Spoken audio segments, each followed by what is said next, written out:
capítulo 5, versículo 2. Primera de Pedro 5:2. Aleluya. ¿Cuántos todos lo tengan o la mayoría me pueden decir amén? Amén.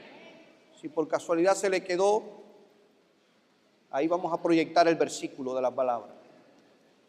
Decía el apóstol Pedro a los líderes, obispos, diáconos, pastores que tenían a cargo la dirección de la iglesia, él les decía: alimenten el rebaño de Dios, cuiden de él voluntariamente, no a regañadientes y no por ambiciones económicas, sino porque desean servir al Señor. Amén. Padre, pedimos tu guianza, tu dirección en esta tarde. Esta palabra que voy a compartir, que has puesto en mi corazón, quiero que ministre a nuestra necesidad. Sobre todo sea luz en medio de las tinieblas, que sea guía en medio de las tormentas de la vida. Que ella fortalezca nuestra fe y a pesar de todas las circunstancias por las que podamos atravesar en la vida, nos mantengamos firmes y fieles, confiando que el que nos llamó estará con nosotros para vencer cualquier tipo de presión. En el nombre de Jesús. Amén. Mis hermanos, durante varias semanas les he venido hablando sobre el reto que tiene la iglesia evangélica aquí en los Estados Unidos. Y es que, como les he comentado en otras ocasiones, la cultura y las tendencias sociales que hoy nos está tocando vivir, lo que hoy estamos experimentando, presionan a la iglesia de tal forma, están ejerciendo tanta fuerza sobre la iglesia, que los límites de santidad y los límites de interpretación correcta sobre la Escritura se están viendo amenazados. Históricamente, el diablo, hermano, Satanás, nuestro adversario, el enemigo de nuestras almas, así como el mundo, ha procurado minar la iglesia, debilitar la iglesia, destruir la iglesia, tanto en el sentido teológico como en el sentido de la vida cristiana práctica. Pero lo cierto es que indiscutible a que esa fuerza del mal se levanta en contra de la iglesia, lo cierto es que el Dios que está con nosotros ha hecho valer su poder y autoridad, porque la iglesia verdadera, el dueño de ella, es Jesucristo. Amén. Gloria a Dios. Y es por lo que, en obediencia a la voz del Espíritu de Dios, me he mantenido durante estas últimas 4 semanas hablándole bajo este lema: el reto de la iglesia evangélica. Y he puesto en mi corazón el compromiso de no renunciar a lo que Dios me da para que comparta con ustedes. Y les he estado alertando, hermanos, les he estado alertando sobre la actitud que debemos asumir para no caer víctima de las presiones de nuestra cultura y de nuestro tiempo, y de las presiones que se ejerce sobre la iglesia. Hablé la primera vez de que tenemos que estar alerta para que la iglesia no sea secularizada, porque el secularismo tiende y procura descristianizar al mundo, alejar a la gente de Dios, ignorando al Señor y dándole al hombre prerrogativas absolutas y divinas, inspirando a los hombres a creerse que no necesitan de Dios, cuando verdaderamente sin Dios es imposible vivir en este mundo. Amén. Les alerté en mi segunda intervención sobre el no a la psicologización del evangelio o de la iglesia. ¿Por qué mezclar el evangelio con postulados de la psicología moderna con los principios del evangelio? ¿Por qué hacerlo?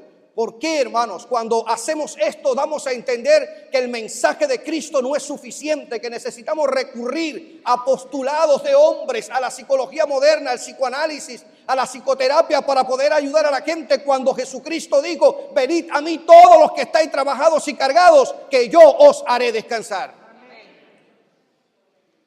La última intervención que hice fue cuando les advertí sobre el cuidado de no usar el mensaje del evangelio para manipular a las personas.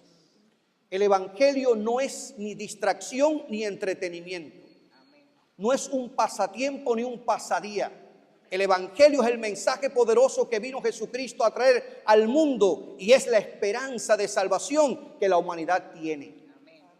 Por lo tanto, la iglesia no debe pescar a la gente con el cebo del entretenimiento o la distracción a fin de agarrarlos con el evangelio. Ninguna técnica de manipulación de masas debe ser introducida en la iglesia. Cuando la iglesia predica el mensaje de Cristo, cuando como iglesia levantamos la Biblia en alto, cuando como iglesia proclamamos el nombre de Jesús, el Espíritu Santo se encarga de hacer lo que Él tiene que hacer. Y es bueno que estemos al tanto de esto. Hoy quiero invitarte a esta cuarta advertencia que bajo este título, el reto de la iglesia evangélica, quiero compartir contigo y lo que el Espíritu de Dios puso en mi corazón. No usemos o no se debe usar el evangelio para explotar a la gente. Suena fuerte, pero es una advertencia necesaria y usted lo va a ver. Quiero usar algunos ejemplos de la Biblia para valorar este punto junto con ustedes, porque siento el deber en mi corazón de transmitirle esta verdad que Dios ha puesto. Mire, cuando el apóstol Pedro está escribiendo su primera carta, su segunda carta, Pedro está advirtiendo acerca de los falsos maestros, acerca de los falsos profetas, está hablando acerca de los falsos predicadores y apóstoles que se habían levantado en su tiempo, pero que él estaba percibiendo que se levantarían en un tiempo más futuro. Y él los identifica con un personaje histórico llamado Balaam. Por eso él dice: esta gente simple y llanamente se han identificado con el camino de Balaam. Y Pedro decía de esta gente: andan tan descarriados que muy bien podría llamárseles seguidores de Balaam, quien por ganar dinero hacía cualquier cosa. Estaba dispuesto hasta vender su compromiso con Dios por tal de enriquecerse. Cuando leo la carta o la epístola de Judas, también existe un señalamiento, una advertencia. Y Judas describe a estos falsos maestros y predicadores, los describe como gente malvada que se lanzaron por lucro, por ganar dinero en el error de Balaam. Qué coincidencia. Pero mirando un poco la historia y las cartas de estos dos grandes hombres del primer siglo, aprendemos que tanto Pedro como Judas conocían, hermanos, muy bien las historias que nosotros encontramos en el Antiguo Testamento. Ellos estaban muy al tanto de lo que había ocurrido, por lo tanto ellos están usando este pasaje, esta historia de este hombre llamado Balaam para ilustrar, para reflejar, para identificar a los que predican o profetizan con solamente el objetivo de ganar ganancia, de tener ganancia, de ganar dinero, de hacerse rico de alguna manera. El apóstol Pablo también está un poco preocupado por lo que está ocurriendo en su tiempo. Y cuando él le escribe su carta a Timoteo para advertirle acerca de los falsos pastores y maestros y predicadores, él le dice que esta gente, los que hacen esto, no son capaces de pensar bien ni conocen la verdad, piensan que por medio de la religión pueden ganar mucho dinero. Y ven en el evangelio una puerta fácil para obtener lo que ellos quieren en el orden financiero. ¿Quién era Balaam? Para que usted esté ubicado un poquito en lo que les quiero decir. Balaam, de acuerdo al libro de Números, capítulo 22, 23 y 24, Era un profeta de Mesopotamia, un falso profeta, un hechicero, un adivino. Un hombre que fue contratado por el rey moabita llamado Balac para que viniera y maldijera a Israel. El rey Balac de los moabitas, cuando vio a Israel y cómo había derrotado a los enemigos y había él avanzado rumbo a la tierra de promisión, Balac se acobardó y dijo: no vamos a poder enfrentarlo. La única manera que tengo de obtener victoria sobre esta gente es hacer venir a este hechicero llamado Balaam para que maldiga al pueblo de Israel. Y mandó un emisario con una promesa de dinero y le ofreció, lo sobornó y dijo: te vamos a dar dinero y oro. Y Balaam dijo: yo necesito consultar a Jehová, necesito consultarlo, y lo que él me diga yo voy a decir. Lo cierto es que de alguna forma, cuando Dios le dice a Balaam: mira, no vayas a ninguna parte, era tan fuerte la oferta,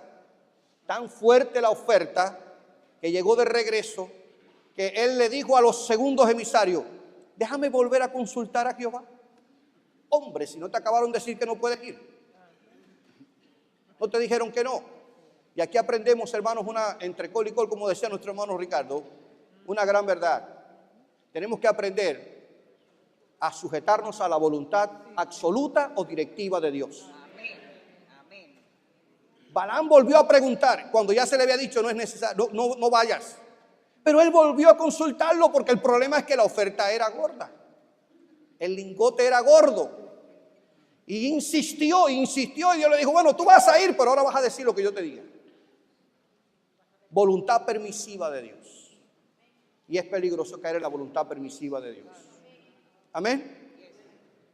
Mire usted qué nivel de codicia y avaricia había en este hombre, que hasta una mula le habla.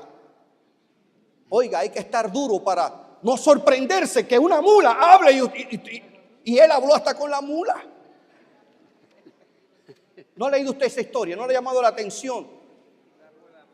Estaba tan obstinado que no tenía visión. Mientras que la mula vio al ángel, él no tenía ni visión para ver el ángel. Y discute con la mula y habla hasta con la mula, pero siguió insistiendo y llegó hasta allá. Y bueno, hermano, lo cierto es que la Biblia no nos dice si Balaam recibió o no recibió el soborno. Lo cierto es que él comprometió su integridad, comprometió su profesión por tal de ganar dinero. Y pasó a la historia como el profeta codicioso. Después, más adelante en la historia, vemos cuando el pueblo conquista a Moab. Fíjese que los historiadores son detallistas y dicen que Moab murió como juicio por el hecho de haber sido un instigador contra el pueblo de Dios y haber dicho a Balac lo que tenía que hacer para debilitar la nación. Y Balaam le aconsejó a este rey: mira, la única manera de tú debilitar a este pueblo es que ellos se casen con tus mujeres y tus hombres, y así los debilitas. De tal manera que este Balaam vendió, hermanos, vendió su trabajo por dinero, por avaricia. Es la razón por la que Pedro y Judas lo utilizan como un ejemplo para decir: falsos maestros, falsos pastores, falsos predicadores, falsos evangelistas, falsos miembros, son como Balaam si lo único que le interesa es ganar dinero a través del evangelio. Qué terrible. Pero no quiero ir a otro análisis sin mencionarte otro hombre triste, que tristemente en la historia dio un ejemplo negativo de codicia, de avaricia, y es el siervo de Eliseo llamado Giezi. Todos hemos leído el pasaje cuando llega Naamán el sirio buscando sanidad porque era leproso. Y este general va donde está el rey y el rey le dice: ¿quién soy yo para sanar a enfermo? Pero Eliseo estaba allí, el varón de Dios, Y resulta que el varón de Dios mandó, y rápido le hago la historia porque creo que la mayoría de ustedes la conocen. Lo cierto que este general sirio llega donde está el profeta Eliseo, y el profeta Eliseo lo manda a bañarse en el río Jordán. Como si le hubiera dicho, báñate en el río Gilboa. Él dijo, pero ¿cómo yo me voy a bañar en ese río si están las playas de Clearwater? Para que usted tenga una idea, eso fue lo que pasó. Pero ¿cómo me voy a bañar en esta asquerosidad cuando allá está Habana, Farfad y esos ríos de agua cristalina? ¿Cómo yo me voy a meter en este chiquero? Pero bueno, gracias a Dios que hubieron siervos entendidos que le dijeron, mira, si él te hubiera mandado a hacer cualquier otra cosa, tú lo hubieras hecho, ¿qué más te cuesta? Métete en esa agua. Y allí hubo la sanidad, hubo el milagro. El hombre se bañó 7 veces y quedó sano para la gloria de Dios. Amén. La historia sigue, de donde quiero llegar, al punto en el que Naamán quiso recompensar el milagro y Eliseo lo rechazó, pero Giezi el siervo lo está oyendo. Y Giezi, codicioso al fin, dijo, pero ¿cómo va a ser posible que Eliseo no reciba nada en cambio? Y esperó que todo se quedara normal. Se fue el sirio y tras la partida de Naamán salió él corriendo. Llega allá para el séquito y le dice, mira, fíjese hermano cómo la codicia y la avaricia lleva a la mentira. Terrible. Para ganar dinero hay gente que hace lo que tenga que hacer, aún dentro de la iglesia. Qué pena. Le dijo, mira, aquí me mandó Eliseo, porque le acabó de llegar 2 muchachos de Efraín. Acaban de llegar 2 visitas del monte de Efraín y él se dio cuenta que no tenía recursos para atenderlo. Dice que por favor le mandes aunque sea un talento y par de mudas de ropa. Naamán, agradecido, le duplicó lo que le estaba pidiendo. Mire, la avaricia y la codicia hicieron que Giezi traicionara a su siervo. Hizo que mintiera, porque cuando regresó a la casa, Eliseo le pregunta, ¿y por dónde tú andabas, Giezi? El hombre había estudiado teatro. Sí, hubiera sido tremendo actor en Hollywood. Yo no he ido a ninguna parte. Yo de aquí no me he movido. Es la gatica María Ramos, que tira la piedra y esconde la mano. No me he movido de aquí a ninguna parte. Pero el varón de Dios, el que está bajo la unción y el poder del Espíritu, no se le pasa gato por liebre. That's right. Amén. Amén. Amén, hermano. Amén. Eliseo le dice, Giezi, qué pena. No estaba allí mi corazón cuando te vi que estabas pidiéndole a Naamán. La lepra de ese hombre se va a pasar para ti y tu familia. Qué pena, hermanos. Qué pena. En aquel momento quedó leproso y toda su familia. La avaricia, la codicia, simple y llanamente el pago de ella es mortal.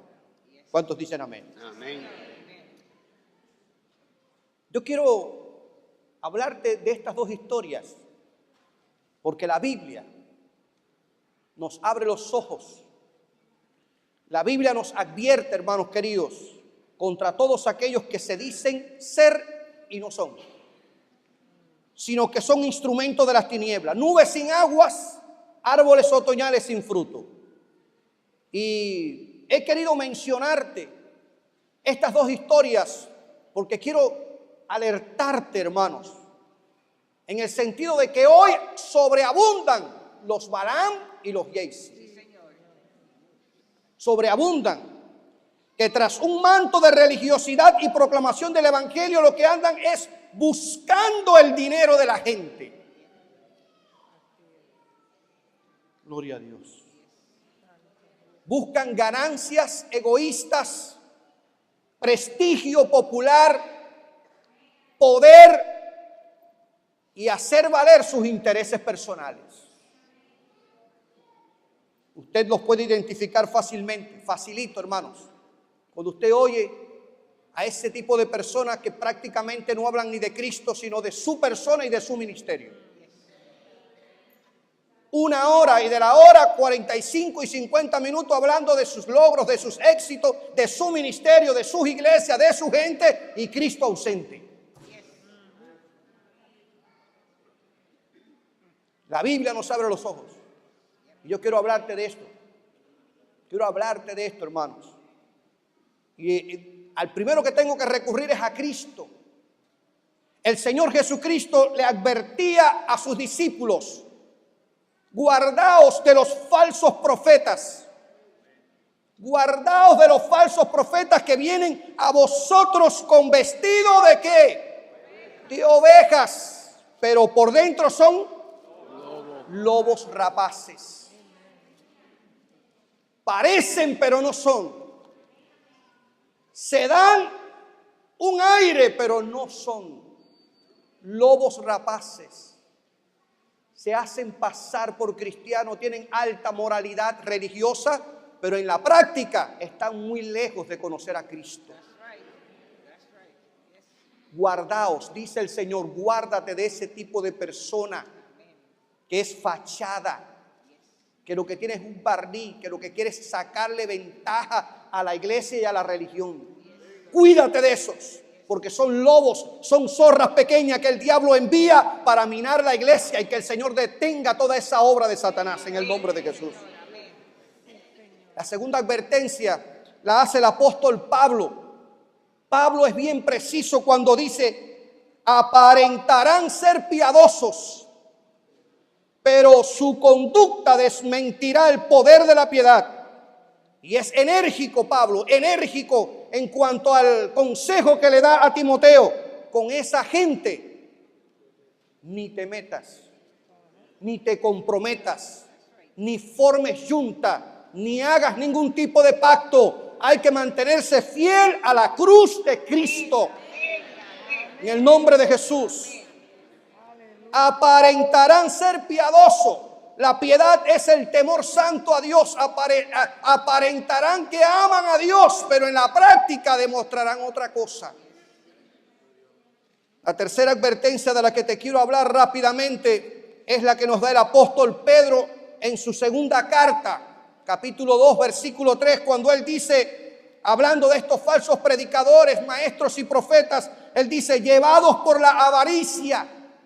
Usted sabe que la avaricia es el afán desordenado, desmedido, incontrolado y excesivo de poseer riquezas para atesorarla. Lo único que le interesa es la plata, el dinero, es lo único. Ese es el avaricioso. Y dice Pedro: serán llevados por la avaricia y los explotarán a ustedes con palabras engañosas, sagaces, infladas, mentirosas. Tendrán la capacidad de convencer, pero con el poder del Espíritu Santo vamos a discernir lo que el diablo quiere filtrar dentro de la iglesia. En el nombre de Jesús.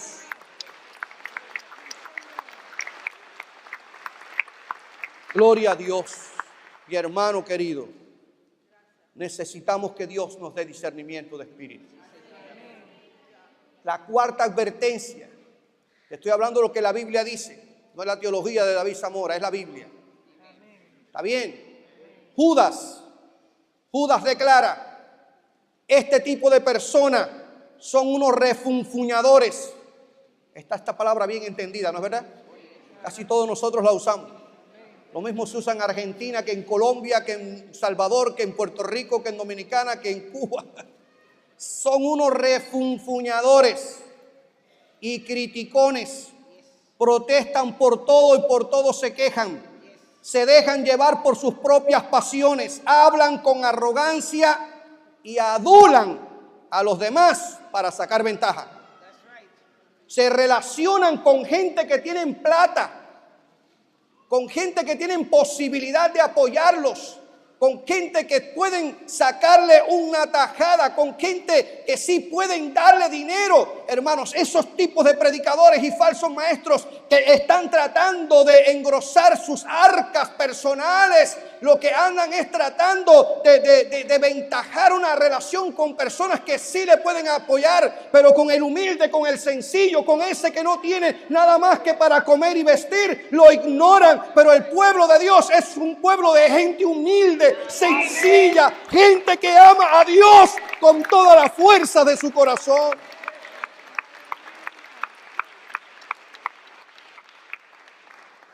Me creo con todo el deber, hermanos, en los minutos que me restan, me creo con todo el deber, porque voy a tener que rendirle cuenta a Dios por esta iglesia en el tiempo que he estado haciéndolo, y advertirte además, por favor, hermanos, no confíes en esos ministerios que hacen un montaje dramático para pedir dinero. No confíes, hermanos. Siempre cuentan las mismas historias de milagros pasados. Siempre están contando los mismos dramas, los éxitos económicos y logros espirituales cargados de una cantidad de exageraciones horribles que ellos solo se lo creen por la cantidad de veces que la cuentan. Pero que hay que tener una fe más grande que la de Cristo para creérselas. Cuidado, hermanos, cuidado sinceramente, porque no siempre esos dramas están hechos bajo verdades y generalmente los fondos que se donan no siempre tienen el mejor uso. Amén. Este tipo de persona que nosotros estamos mirando hoy o oyendo por la radio, la televisión o por la internet, por cualquier vía de comunicación, han desarrollado las mejores técnicas de manipulación para conseguir dinero. Sí, Señor. Han llegado a confiar más en sus habilidades para levantar fondos que en predicar a Cristo. Porque saben cómo explotar a los inocentes. Pero la Biblia advierte que Dios ya decidió castigarlos desde hace mucho tiempo y no se salvarán de ese castigo. Mire, tienen un talento y una experiencia para engañar a la gente y sacarle dinero incomparable. ¿Es cierto o no? Saben cómo tocar el lado sensible de las personas. Qué triste. Y lo más terrible de todo es que hay personas que lo dan todo, hermanos. Dejan a la gente peor que como la conocieron. De veras. Mire, es triste. Y se los voy a decir con todo el corazón. Algunas personas entregan todo su dinero, sus ahorros, joyas, propiedades, herencias, esperando algo a cambio que generalmente nunca llega, porque no va a llegar. Estaba leyendo el testimonio de una historia que da el doctor Estemateas, un argentino. Él decía que había conocido a un pastor en Argentina, está bien lejos de aquí, que le decía a una iglesia bien humilde, oiga esto, que los demonios se posesionan de las cosas. Eso suena teológicamente correcto. Y especialmente los demonios se posesionan del oro. Se posesionan del oro. Porque el diablo es orgulloso y le gusta meterse en el oro. Y fue transmitiendo esa falsa teología. Así les dice también que al que lo posee le traerá maldición de Dios. No debes tener oro en tu casa porque Satanás se mete en el oro. Y fue haciendo este tipo de trabajo por meses.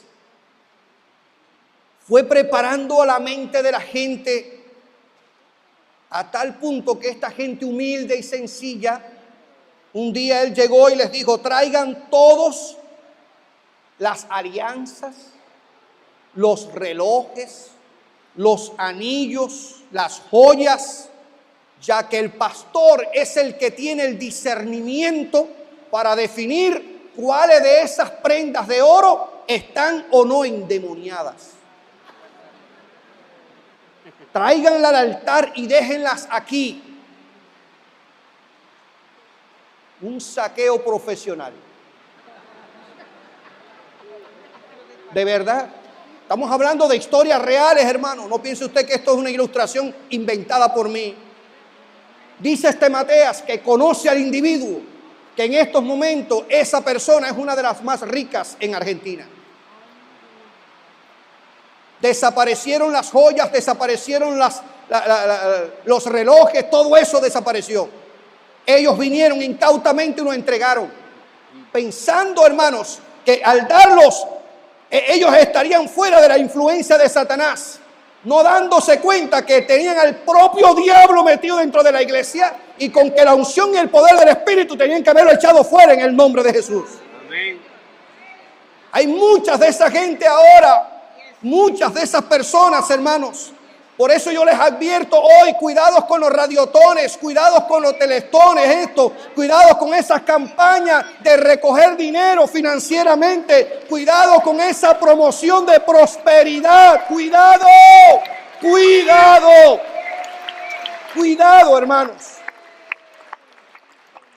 Mire, una doctrina que no sea aplicable al mundo entero difícilmente es bíblica, no hay que aceptarla. La doctrina de la prosperidad, vaya a predicarla al África, vaya a predicarla a Cuba, vaya a predicarla a Honduras, vaya a predicarla a nuestros países del tercer mundo, vaya a predicar prosperidad. Aquí sí es fácil predicar prosperidad, aquí sí es fácil andar con un avión, aquí sí es fácil andar con guardaespaldas, aquí sí es fácil andar con toda esa basura, pero el evangelio no es un evangelio de dinero, es un evangelio que cambia, transforma y trae una vida nueva a la gente.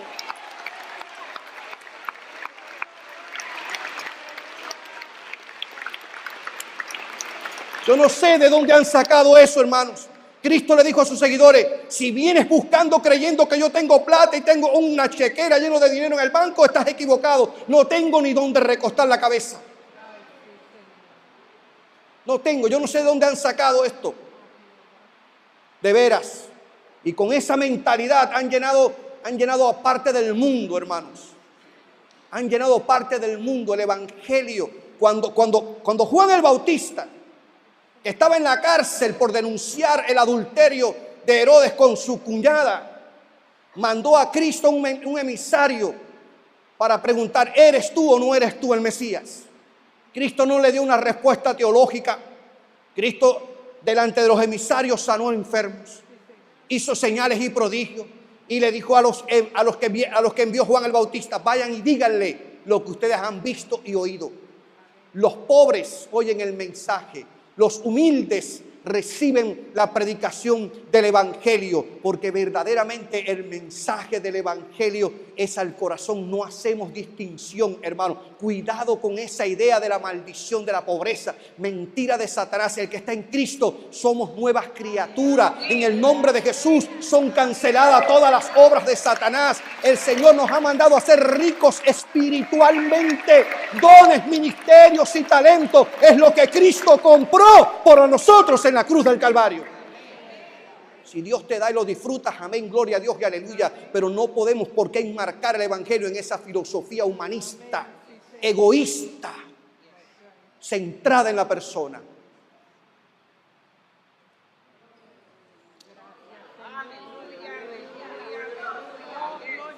El Señor nos ayude, hermanos. Cuidados con esa gente que vende sanidades. Qué lindo se oye. Si me mandas $100, tu hijo va a ser sano. Si mandas 1,000, el cáncer de tu abuelita va a desaparecer. Qué lindo. Pero lo peor de todo es cuánta gente lo hace. Por eso es que tengo que advertírtelo. Porque suena tan lindo en la radio, se ve tan bonito en la televisión. Tienen una cara que aquello parecen ángeles. Lo único que le faltan son los angelitos, las alitas. Por favor, hermano, despertemos a la verdad. Por favor, y quiero decirte algo. Quiero decirte algo entre paréntesis. Siéntate para decírtelo. Quiero decirte algo. Lo que más me duele a mí es que haya personas que van a las iglesias y donde se reúnen ni cooperan con la iglesia, pero entonces mandan su cheque a esos ministerios que ni conocen ni saben lo que hacen con ese dinero. Qué triste. Qué pena, qué vergüenza. Invierten en ministerios que ni conocen ni saben, entonces vienen, se alimentan, están recibiendo una palabra, una teología correcta y no son capaces de sacarse del bolsillo $5 y decir, déjame dar esta ofrenda en esta iglesia que estoy recibiendo bendición de Dios. Amén.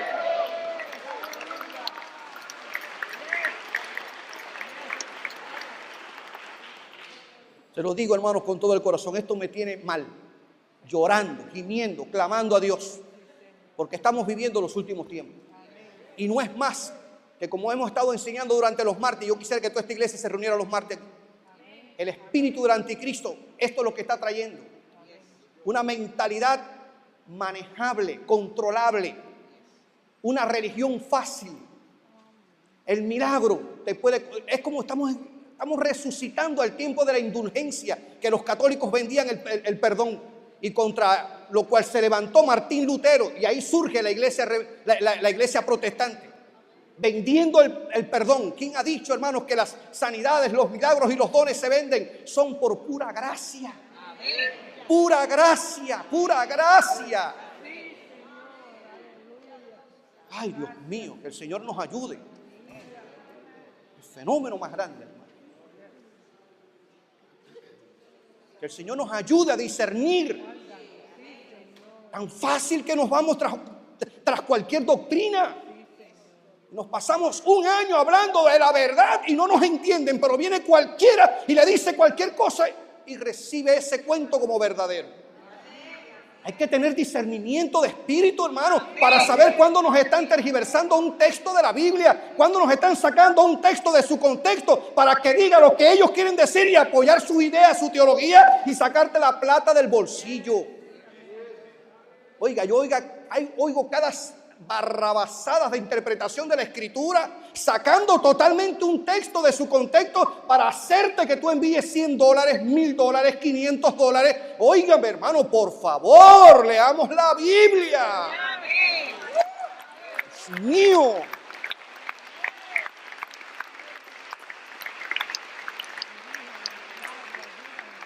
Eso me duele en el alma, hermanos. De verdad, de veras. Déjame ir terminando. Pero lo más lindo de todo es que no todo es negativo.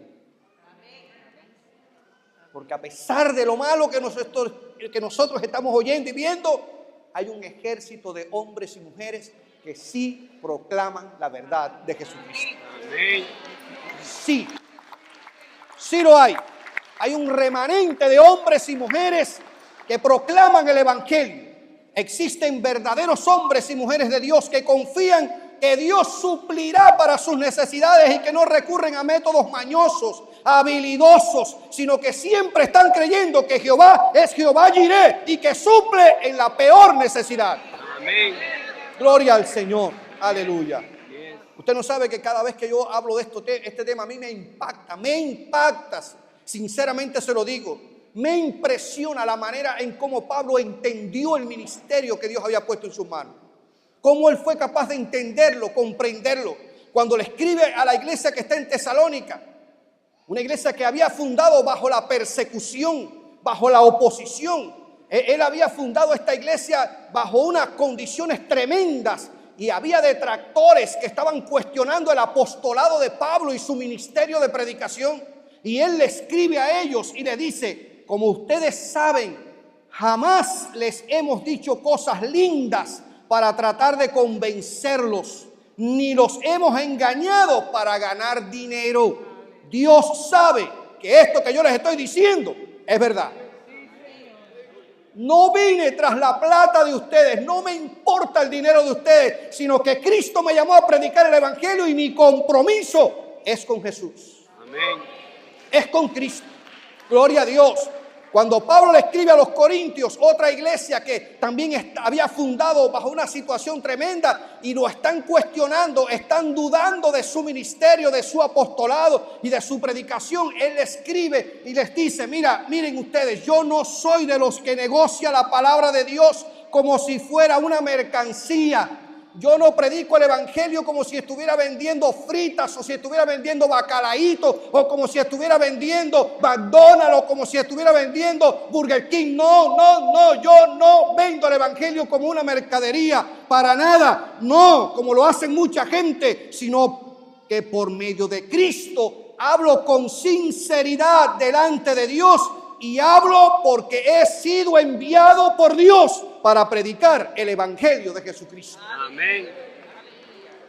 Tremendo. Qué compromiso.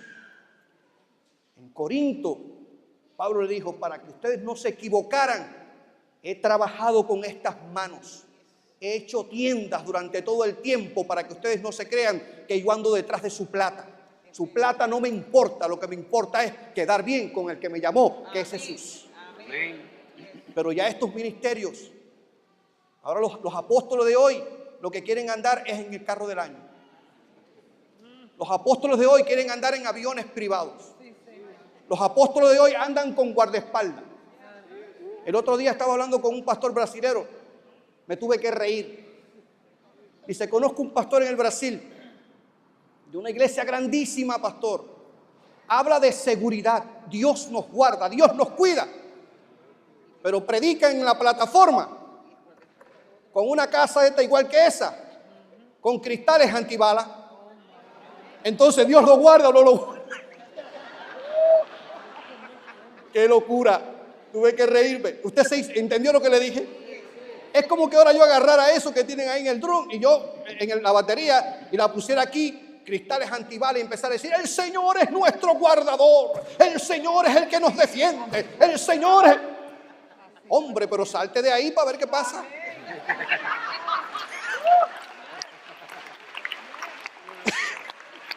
Salte. No, eso no vale.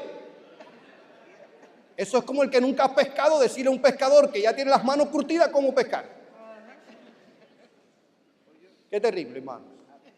Señor nos ayude. Que hay cada locos regados por ahí. Tremendo. Me anima, hermanos, me anima a conocer historias como las del profeta Eliseo. Todos los miércoles y viernes, en el tiempo de intercesión que tenemos, hemos estado discutiendo varias historias del profeta Eliseo. Hemos estado exprimiendo el zumo. Y ahorita le hacía mención del caso de la sanidad de Naamán el leproso, el sirio, el general. Y cuando Naamán le ofreció dinero a Eliseo, me impacta la manera en cómo Eliseo reacciona, hermanos. Eliseo renunció a recibir presente alguno del general. ¿Y usted sabe lo que le dijo Eliseo? Vive Jehová, en cuya presencia estoy, que no lo aceptaré. Y Naamán insistía, y le instaba que aceptara alguna cosa, pero él no quiso. Y esto me impactó. Y me impactó más el comentario que hace la Biblia Vida Plena de este pasaje. Los comentaristas dicen que Eliseo entendió que sería incorrecto que sacara provecho de lo que Dios había hecho por medio de él. A ver si usted me entendió. ¿Quién sanó al leproso? ¿Quién lo sanó? ¿Eliseo o Dios? Entonces, ¿por qué él iba a sacarle provecho? Eso fue lo que entendió Eliseo. ¿Cómo yo voy a sacar una ganancia de lo que yo no hice?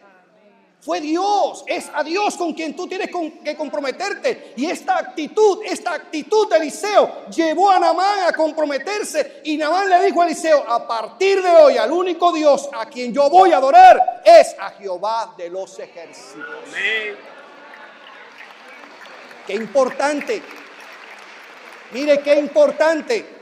Porque si Eliseo lo hubiera recibido la plata, Naamán hubiera seguido adorando a sus ídolos. Naamán hubiera dicho, cada vez que me duela la cabeza voy a venir aquí, le doy un poco de chavo y él tiene que sanarme. Vendría a comprar, como hay personas que piensan, pastor, ¿cuánto tengo que darle para que ore por mí? No me tienes que dar ni un kilo. Estoy para orar y bendecirte en el nombre de Jesús. Quien hace la obra es Cristo.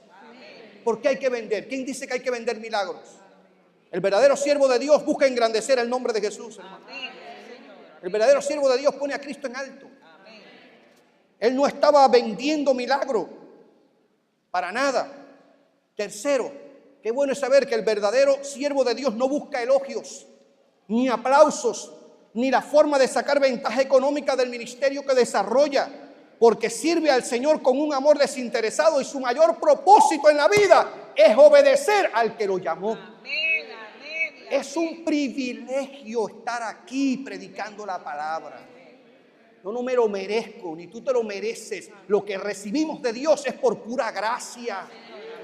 Pura gracia, hermano, pura gracia de Dios. Él tomó la iniciativa, nos salvó, nos rescató, nos llamó de las tinieblas a su luz admirable y nos ha dado la posibilidad de servirle. Entre más nos sujetemos y nos sometemos a Él, ahí veremos el resultado de nuestro trabajo.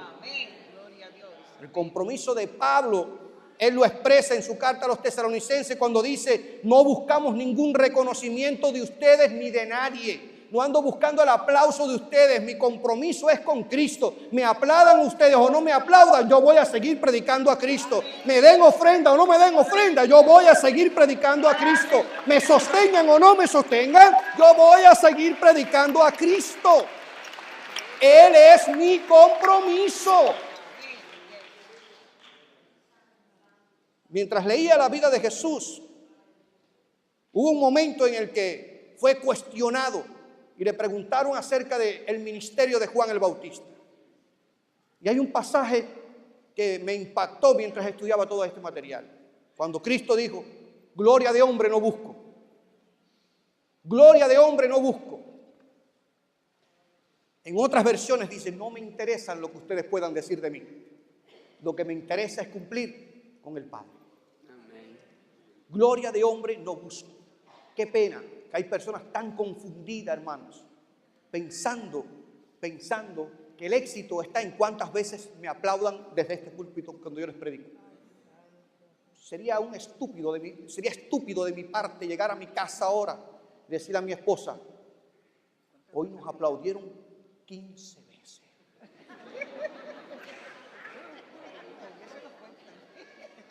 Bueno, qué bien. No, hermanos, eso no vale.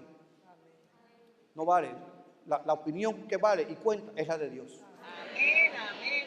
A Dios hay que servirlo desinteresadamente. A Dios hay que amarlo con amor ágape. Amor desinteresado. Solo en gratitud por lo que Él hace por nosotros. Gloria a Dios. El verdadero siervo de Dios imita a Jesucristo. Imita a Jesucristo. Jesucristo es el modelo. Jesucristo es el modelo. El secreto del éxito en lo que hacemos para Dios está en oír y poner en práctica lo que Cristo nos enseñó. El Cristo de la gloria dijo, llevad mi yugo sobre vosotros y aprended de mí, que soy manso y humilde de corazón, y hallaréis descanso. ¿Para qué? Para vuestras almas. Aprended de mí, que soy manso y humilde, manso, paciente, que me dan y dicen, pero me mantengo fiel a mi tarea. Que me rechazan y critican, pero me mantengo caminando con los propósitos de Dios. Gloria a Dios. El otro día, ni me acuerdo con quién conversaba este tema. No se asuste que ya voy a acabar. Ya usted vio que yo miré el reloj. El otro día estaba hablando con alguien, no recuerdo con quién, estaba conversando. Y a mí me impacta la manera en cómo Cristo incursiona en su ministerio. Cuando Cristo comienza a desarrollar su ministerio, no pidió una audiencia al Sanedrín. Fíjense que Jesús era el rabino, maestro. Él no pidió una audiencia al Sanedrín.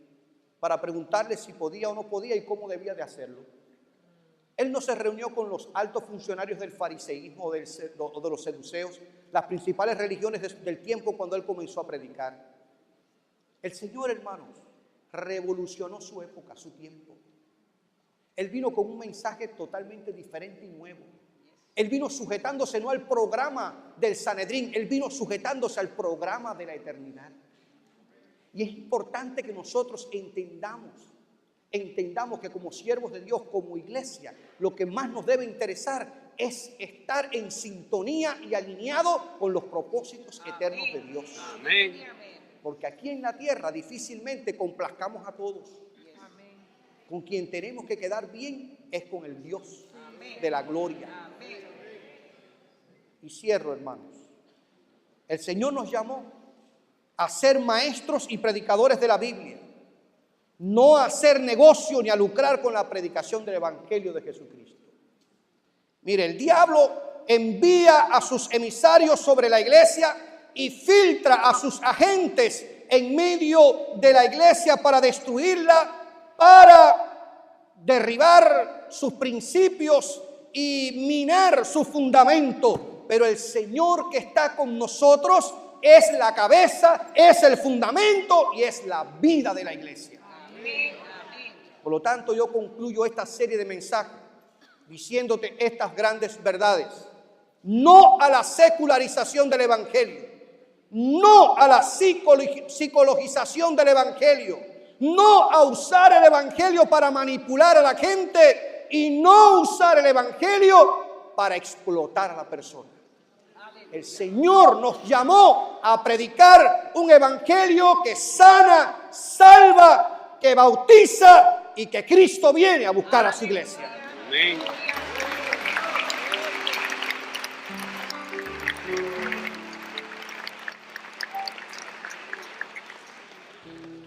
El pensamiento final que le he estado hablando durante todas estas semanas. Esta generación de cristianos es responsable por esta generación de almas. El Señor espera por ti y espera por mí. Si hay alguien que esté aquí con nosotros y que nunca ha aceptado a Cristo como su Salvador personal y que ha oído tantas cosas de religión y de iglesia, pero que quiere hoy aceptar a Cristo como su Salvador personal, entregar su alma a Cristo y dejar que Dios cambie su vida, su hogar y familia, este es el momento para que pases el altar. Quiero orar por ti. No te vayas sin aceptar a Cristo como tu Salvador personal.